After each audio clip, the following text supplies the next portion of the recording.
Kindly recite Surah Fatiha for the grandfather of Mehraban Ali, Sayyid Hussain Shah Shamsi Sabzawari Tabrizi. امام علی علیہ السلام کی خدمت میں ایک شخص آیا اور دست ادب کو جوڑ کے عرض کرنے لگا، یا علی، نصیب قسمت کو بدلنے کا سب سے آسان عمل کیا ہے؟ بس یہ کہنا تھا تو امام علی علیہ السلام نے فرمایا، اے شخص، یاد رکھنا قسمت کو بدلنا اللہ نے انسان کے اختیار میں رکھا۔ تو اس نے کہا، یا علی، وہ کیسے؟ امام علی علیہ السلام نے فرمایا، اے شخص، اللہ نے عالم ارواح اور عالم ملکوت کے بیچ میں ایک عالم بنایا، اس عالم کا نام عالم النسات ہے۔ وہاں جو انسان زمین پہ چلتے ہیں اس انسان کے لیے ایک فرشتے کو منتخب کیا، اور اللہ نے اس کو یہ ذمہ داری دی کہ وہ زمین پہ رہنے والے انسانوں کو غور و فکر کے ساتھ دیکھیں۔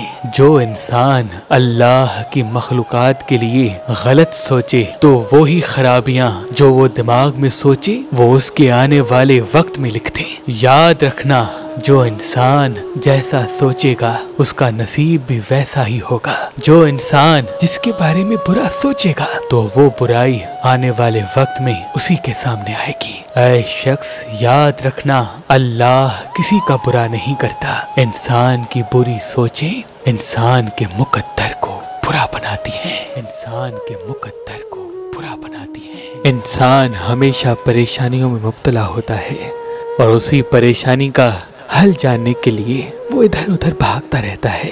تبھی جو وظائف، جو علوم میرے دادا پردادا، انہوں نے اپنے دادا پردادا، انہوں نے اپنے دادا پردادا سے ہوتے ہوتے امام علی علیہ السلام سے جو باتیں، جو وظائف، جو دعائیں سنی، ان تمام مسائل کے حل کو ہم نے فی سبیل اللہ اپنی اس ویب سائٹ پہ رکھ دیا ہے۔ شادی میں بندش کے لیے، پیٹ درد کے لیے، روزگار میں تنگی کے لیے، خوشحالی کے لیے، رزق میں فراوانی کے لیے، من پسند شادی کے لیے، جو وظائف امام علی علیہ السلام نے اپنے پوتوں پر پوتوں کو بتائے وہ سب اس ویب سائٹ پہ محفوظ ہیں۔ آپ سے گزارش ہے کہ ادھر ادھر نہ بھٹکیں، آج ہی ایک فقیر سید کی ویب سائٹ پہ آئیں اور فی سبیل اللہ اپنے مسائل کا حل جانیں۔ اللہ تمام مومنین کو سلامت رکھے۔ ایک فقیر سید کی طرف سے تمام اہل بیت کے چاہنے والوں کو ایک تحفہ۔